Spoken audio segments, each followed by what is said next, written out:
Le soleil déclinait doucement sur Maranga, jetant des reflets d'or liquide sur les toits de chaume et les ruelles de terre battue. Le parfum du bois fraîchement coupé se mêlait aux senteurs de fleurs sauvages qui grimpaient le long des murs des petites maisons. Elina, une fillette au regard pétillant et aux pieds nus, courait entre les ruelles en serrant contre elle un livre abîmé. Son rire éclatait comme une cascade de clochettes, faisant tourner les têtes des commerçants, des vieilles femmes sur les bancs et des enfants qui jouaient dans la poussière. Elle rentra chez elle au crépuscule, trouvant son père, Gabriel, dans leur atelier de fortune, les bras couverts de sueur, en train de sculpter un jouet en bois pour elle. Il leva les yeux, fatigué mais heureux, et sourit en voyant son trésor rentrer. Leur soir était fait de repas simples, de rires étouffés, de rêves échangés sous les étoiles. Maranga, pour Elina, était tout un univers, un monde où la pauvreté n'effaçait ni la dignité ni la magie des petites choses. Les jours suivants, une ombre silencieuse s'abattit sur leur monde. À l'atelier, les outils restaient froids. Les commandes s'effilochaient comme du vieux tissu sous le vent sec de la saison sèche. Gabriel revenait plus tard, les épaules voûtées, la mâchoire crispée. Il comptait et recomptait les maigres pièces empilées sur la table branlante. Parfois, Elina l'observait dans l'embrasure de la porte, sans oser bouger, le cœur serré. Elle voyait des rides nouvelles marquer son front, des soupirs profonds secouer son corps robuste. Le marché aussi avait changé. Les sourires étaient devenus rares. Le parfum des fruits mûrs s'était effacé derrière celui de la poussière et de l'inquiétude. Elina sentit, sans qu'on le lui dise, que quelque chose en eux, en leur monde, était en train de mourir doucement. La nuit était tombée sur Maranga, enveloppant la petite maison d'une obscurité troublante. Seule la faible lueur d'une lampe à pétrole dansait sur les murs, projetant des ombres difformes. Gabriel, nerveux, se tenait debout, les bras croisés, regardant fixement la flamme tremblotante. Elina, assise sur un tabouret usé, sentait l'angoisse de son père remplir la pièce. Enfin, d'une voix brisée, il parla. La famille Velmore, immensément riche, avait besoin d'une servante. Ils étaient prêts à payer une avance suffisante pour sauver leur maison, mais en échange, il fallait envoyer Elina.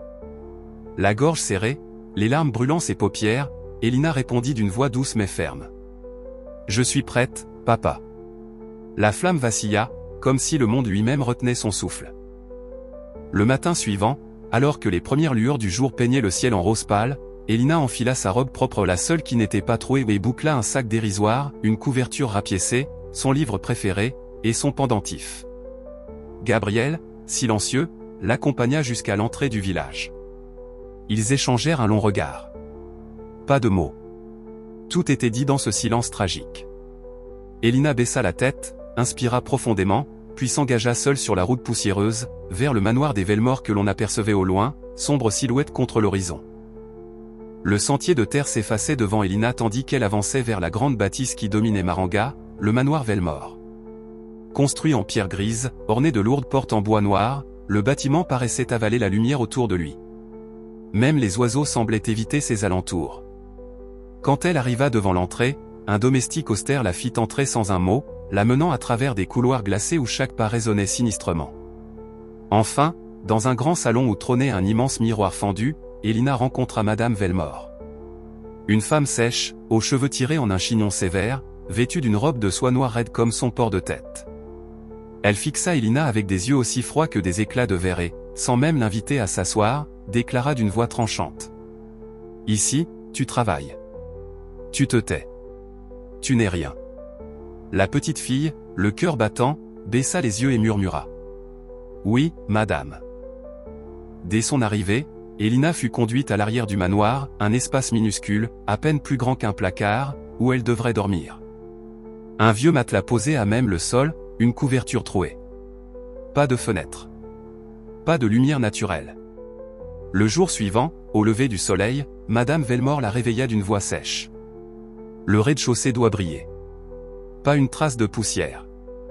Dépêche-toi. Elina, l'estomac noué par la faim et l'angoisse, s'attela à sa tâche. Elle frotta les sols de marbre jusqu'à ce que ses doigts soient rouges et douloureux. Les enfants Velmore, Amaya, Caleb et Soraya passèrent près d'elle en ricanant, la toisant comme une curiosité. Amaya la frôla délibérément avec ses souliers vernis, salissant à nouveau un sol qu'elle venait de nettoyer. Pas un mot d'encouragement. Seulement des regards vides et méprisants. En fin de journée, exténuée, Elina s'accorda une seconde pour souffler contre un mur froid du couloir. Juste une seconde. Mais Madame Velmore surgit. Son regard lança des éclairs. Debout. Ici, tu n'as pas le droit de te reposer sans permission, hurla-t-elle. Puis, pour l'humilier devant tous les domestiques, elle lui jeta un seau d'eau sale sur les pieds en la traitant de paresseuse. Les enfants Velmore éclatèrent de rire. Elina, le visage ruisselant d'eau et de honte, serra les dents. Elle voulait pleurer, hurler, fuir. Mais elle resta debout, droite. Dans son cœur, une voix discrète murmura. « Tiens bon. » La nuit tomba sur Maranga, et avec elle un silence étouffant dans le manoir. Elina, recroquevillée dans sa pièce sans fenêtre, se couvrit de sa couverture trouée. La seule lumière venait d'un mince filet de lune passant par la porte mal fermée. Les larmes coulaient silencieusement sur ses joues sales. Elle serra contre son cœur son pendentif de perles. Avant de sombrer dans le sommeil, elle murmura à voix basse. « Un jour, je partirai d'ici. » Sa voix, minuscule mais ferme, flotta dans l'obscurité. Les jours se transformaient en semaines dans la prison dorée du manoir Velmore. Elina accomplissait ses corvées du matin au soir, silencieuse et invisible. Pour ne pas sombrer, elle avait développé des rituels secrets. Quand elle frottait les carreaux du grand salon, elle s'arrêtait quelques secondes pour regarder au loin, où le ciel semblait infini et libre. Lorsqu'elle nettoyait la bibliothèque interdite aux domestiques, elle profitait de l'absence de Madame Velmore pour lire en cachette quelques lignes des livres ouverts sur les bureaux. Un poème, une définition, un bout d'histoire. Elle gravait ces mots dans sa mémoire comme des trésors. C'était son jardin secret, son souffle de liberté. Un matin, alors qu'Elina transportait un lourd seau d'eau, Caleb, le fils Velmore, surgit devant elle exprès, la faisant trébucher. L'eau se répandit en cascade sur le carrelage. La scène sembla se figer un instant.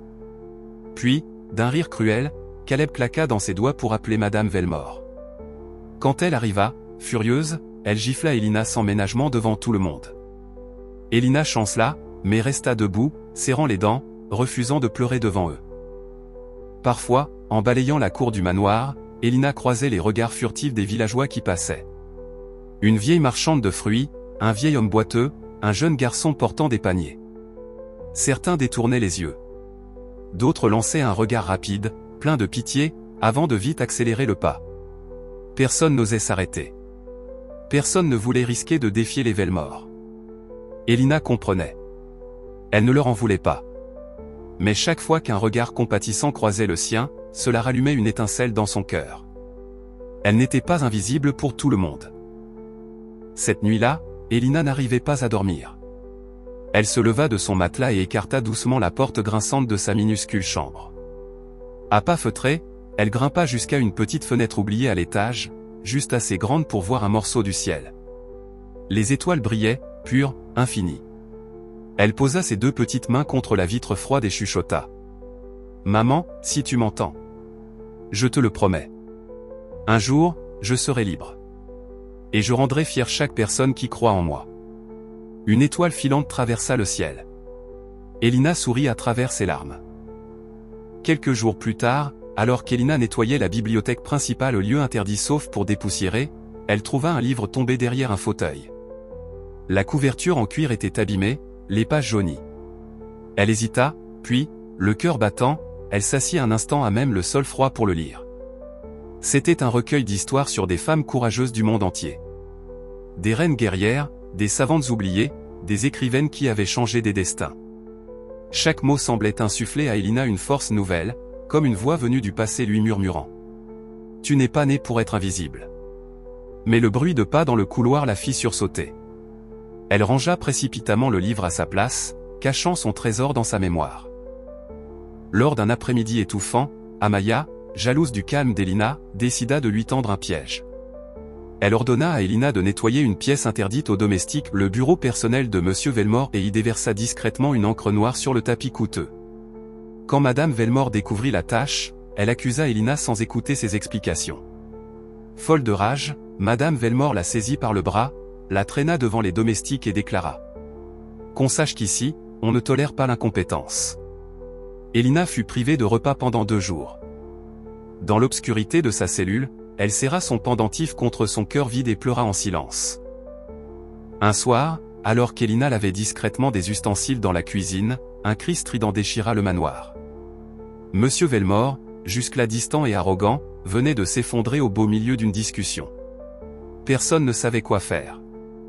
Les domestiques tournaient en rond, figés par la panique. Madame Velmore hurlait, Caleb pleurait, incapable d'appeler à l'aide. Elina, quant à elle, sentit son corps agir avant même que son esprit ne comprenne. Elle se rua vers Monsieur Velmore, s'agenouilla à ses côtés, cherchant désespérément un signe de vie. Son cœur battait à tout rompre. Tout autour, c'était le chaos. Mais Elina, guidée par les bribes de connaissances qu'elle avait glanées dans les leçons entendues en cachette, commença les compressions thoraciques. Ses bras frêles tremblaient, mais elle continuait. Elle comptait à haute voix, appelant les autres à faire quelque chose, à appeler un médecin. Personne ne réagissait. Alors elle cria plus fort, d'une voix sortie de ses entrailles. « Appelez des secours ! Vite !» Enfin, un domestique courut vers la ligne téléphonique. Pendant ce temps, Elina poursuivait la réanimation, ses genoux écorchés contre le sol, son esprit fixé sur une seule chose, ne pas laisser mourir cet homme.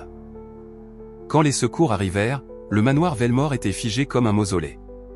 Seule Elina, épuisée mais obstinée, continuait les compressions sur la poitrine de Monsieur Velmore. Les ambulanciers la repoussèrent doucement pour prendre le relais. Ils utilisèrent un défibrillateur, administrèrent de l'oxygène. Dans un fracas de tension nerveuse, un faible battement cardiaque reparut sur les appareils. Un souffle de soulagement parcourut la pièce, même s'il fut noyé par les pleurs hystériques de Madame Velmore. Elina, à genoux sur le sol, regarda les médecins emporter Monsieur Velmore dans l'ambulance. Elle resta là, le regard perdu, tremblante, mais étrangement sereine. Elle avait fait tout ce qu'elle pouvait. Après le départ précipité de l'ambulance, un silence pesant tomba sur le manoir. Tous les regards se posèrent un instant sur Elina. Pas un merci. Pas un mot. Madame Velmore ordonna aux domestiques de tout nettoyer comme si rien ne s'était passé, avant de monter dans une voiture pour rejoindre son mari à l'hôpital. Elina, elle, resta seule dans la grande salle, au milieu des fauteuils renversés et des flaques d'eau. La nuit tomba doucement autour d'elle, couvrant le manoir d'un manteau de solitude glacée. Elina essuya son front d'un revers de main et se leva, plus forte qu'elle ne l'avait jamais été. Le lendemain, alors qu'Elina balayait mécaniquement la cour, une femme approcha discrètement. Nadira, infirmière à l'hôpital local, s'était rappelée du courage de la petite fille lors de la nuit précédente. Elle avait vu dans ses gestes précis et son regard déterminé quelque chose de rare. Elle s'agenouilla à côté d'Elina et lui parla doucement, pour ne pas attirer l'attention des autres. « C'est toi qui as sauvé Monsieur Velmore, n'est-ce pas ?» Elina, surprise d'être abordée avec douceur pour la première fois depuis longtemps, hocha timidement la tête. Dans les yeux de Nadira, il n'y avait ni pitié ni condescendance. Il y avait du respect. Et cela fit pleurer Elina intérieurement. Nadira, après avoir écouté en secret l'histoire d'Elina, lui fit une promesse. « Je connais des gens qui peuvent t'aider. Ce n'est pas ta place ici. » Elina, les yeux écarquillés, n'osait y croire. Le manoir avait enfermé ses rêves dans une cage si étroite qu'elle avait oublié l'odeur de l'espoir. Nadira serra discrètement sa main en partant. Ce simple contact, plus puissant qu'une longue étreinte, réchauffa Elina de l'intérieur. Elle retourna à ses corvées ce jour-là, le pas plus léger, le cœur battant à nouveau d'une vie à venir. Quelques jours plus tard, comme promis, Nadira revint. Sous prétexte d'une vérification médicale pour les domestiques, elle demanda à voir Elina seule. Dans un petit jardin à l'abri des regards, entre deux murets de pierre chaude, elles parlèrent. Nadira lui expliqua l'existence d'une association pour enfants défavorisés, elle pouvait l'aider à retourner à l'école, lui offrir un logement sûr, et surtout, une vie meilleure. Elina, les mains tremblantes, écoutait. Son cœur battait si fort qu'elle en avait mal aux côtes. Après tout ce temps à être invisible, une main tendue vers elle. C'était un miracle qu'elle n'osait pas encore saisir pleinement. Nadira expliqua qu'une rencontre serait organisée dans quelques jours, Elina rencontrerait les responsables de l'association. Si elle acceptait, sa vie pourrait changer pour toujours. Elina écoutait, les mains serrées sur son tablier. Une part d'elle voulait crier de joie, une autre tremblait de peur, et si tout cela n'était qu'un rêve? Avant de partir, Nadira lui remit en cachette un petit carnet et un crayon. « Écris tes rêves. Écris ce que tu veux devenir, lui chuchota TL. Ce soir-là, Elina, assise sur son matelas, alluma une minuscule bougie volée dans la cuisine et, pour la première fois depuis longtemps, écrivit. Je veux apprendre. Je veux devenir médecin. Le jour de la rencontre arriva. Sous prétexte d'une consultation médicale obligatoire, Madame Velmore accepta agacée de laisser Elina quitter brièvement la maison sous l'escorte de Nadira. Dans un bureau modeste en ville, Elina rencontra Madame Thalia, responsable de l'association. Thalia était une femme ronde au regard doux, vêtue d'une tunique blanche et d'un foulard jaune safran. Elle interrogea Elina doucement, ses rêves, son passé, ses envies. La voix d'Elina tremblait au début, puis, à mesure qu'elle parlait de ses rêves d'école, de savoir, de guérison, sa voix gagna en force. Elle ne mentait pas, son feu intérieur parlait pour elle. Thalia, émue, prit la main d'Elina et déclara. Nous allons t'aider. Le soir, de retour au manoir, Elina savait que quelque chose avait changé en elle. Même si elle devait encore cacher sa joie, son cœur battait au rythme d'un avenir qui l'appelait. Dans sa minuscule chambre, elle prépara son maigre baluchon en secret, le carnet, son vieux livre, son pendentif. Avant de s'endormir, elle s'agenouilla, leva les yeux vers le plafond fissuré et murmura. Merci, maman. Je vais y arriver. Au-dessus du manoir silencieux, les étoiles semblaient briller un peu plus fort cette nuit-là. Le matin tant attendu arriva. Elina, réveillée avant l'aube, s'habilla silencieusement, sa vieille robe propre, son sac serré contre son cœur. Nadira arriva discrètement, prétendant venir chercher Elina pour un contrôle médical de suivi. Madame Velmore, absorbée par ses propres soucis et toujours perturbée par l'absence prolongée de son mari hospitalisé, signa distraitement un papier sans même lever les yeux. Pas d'au revoir. Pas un mot. Elina, debout sur le seuil du manoir, inspira profondément une dernière fois l'air froid et sec du matin. Puis elle franchit la porte sans se retourner, ses pas légers mais sûrs sur la poussière. Elle ne savait pas exactement ce qui l'attendait. Mais elle savait une chose, elle ne reviendrait jamais. À pied, Nadira et Elina descendirent les collines de Maranga, laissant derrière elle le manoir Velmore, qui paraissait rapetisser à chaque pas. Elina marchait d'un pas rapide malgré la fatigue accumulée des mois passés. Son cœur battait au rythme d'une liberté toute neuve. Quand elles atteignirent le village, Elina leva les yeux et découvrit pour la première fois la ville basse, les maisons aux toits de tôle, les marchés colorés, les enfants qui riaient librement dans les ruelles. Tout semblait immense. Tout semblait possible. Elles arrivèrent devant un grand bâtiment simple aux murs blancs et aux toits de tôle rouge, le foyer Alima. Une directrice chaleureuse, Madame Yara, accueillit Elina avec un sourire si vaste qu'il sembla effacer toute la douleur des derniers mois. D'autres filles, âgées de 10 à 16 ans, accoururent en riant pour lui souhaiter la bienvenue. On lui remit un petit trousseau, une chemise propre, un uniforme scolaire, des sandales neuves. Des objets simples pour certains, mais pour Elina, c'était une armure d'or. Le soir même, elle dormit dans un vrai lit. Un matelas doux. Un drap frais. Elle pleura en silence, cette fois non de douleur, mais de gratitude. Quelques jours plus tard, vêtue de son nouvel uniforme bleu ciel et blanc, Elina franchit pour la première fois la grille de l'école libre de Maranga. Tout était nouveau. Les salles de classe pleines d'élèves bruyants, les cris de la cour de récréation, l'odeur des cahiers neufs et de la craie. Assise à son pupitre, un crayon neuf en main, Elina ouvrit son premier manuel scolaire avec des mains tremblantes d'émotion. Elle inspira profondément et sourit. Pour la première fois de sa vie, elle n'était pas un fantôme. Elle était une élève. Les années passèrent.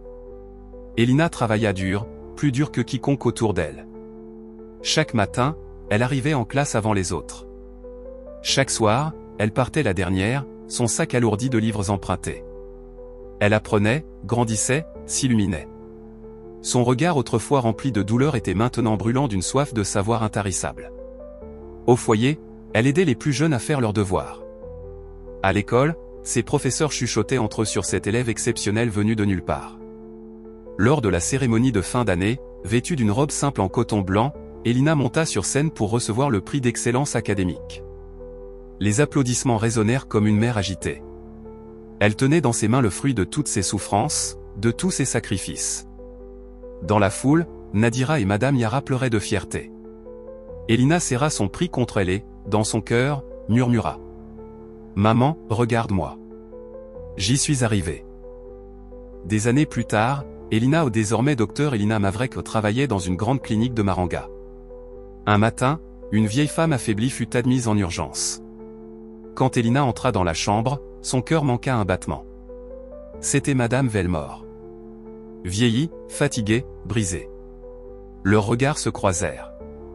Un bref instant, le passé hurla dans le silence. Mais Elina resta calme. Professionnelle. Douce.